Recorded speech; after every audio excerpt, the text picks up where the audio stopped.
Gutom at nagkasakit na ang mga tauhan ng BRP Teresa Magbanwa dahil sa kawalan ng pagkain at malinis na tubig habang nagbabantay sa Escoda Shoal.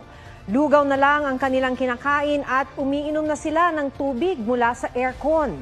May report si Joseph Morong. 1.5 kilong bigas na pinagkakasya sa 63 katao. Ganito kahirap ang naging sitwasyon ng mga tauhan ng BRP Teresa Magbanwa sa loob ng halos isang buwan bago makabalik ng Puerto Princesa, Palawan kahapon. Rice porridge na lang po. May paminta na lang. Yes, sir. Paminta and asin, sir, since yun na lang po yung naiwan sa amin. Meron po kaming mga tropa na nahihilo kasi gutom, kumakalam yung tiyan sa gabi. Anong ginagawa niyo pagka gano'n? Wala po, sir. Natutulog na lang at nagpapahinga po, sir. Naubusan na rin sila ng inuming tubig kaya bukod sa tubig dagat na sinasala ng freshwater generator, umiinom na rin sila ng tubig galing sa ulan at aircon. Yung tubig from our air conditioning unit, sir, yung na-condense na tubig po dun, sir. Mas gusto po namin yung sa air conditioning unit, sir.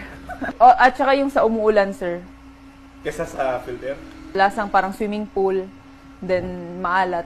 Dahil sa limitadong tubig at pagkain, nagkasakit na ang ilang tauhan ng Magbanwa. Sumusuka na. Yung mga bowel movements sila, iba na talaga. Pag tumagal pa kami doon, sir, siguro mas marami na yung magkakasakit. Joseph Morong, nagbabalita para sa GMA Integrated News.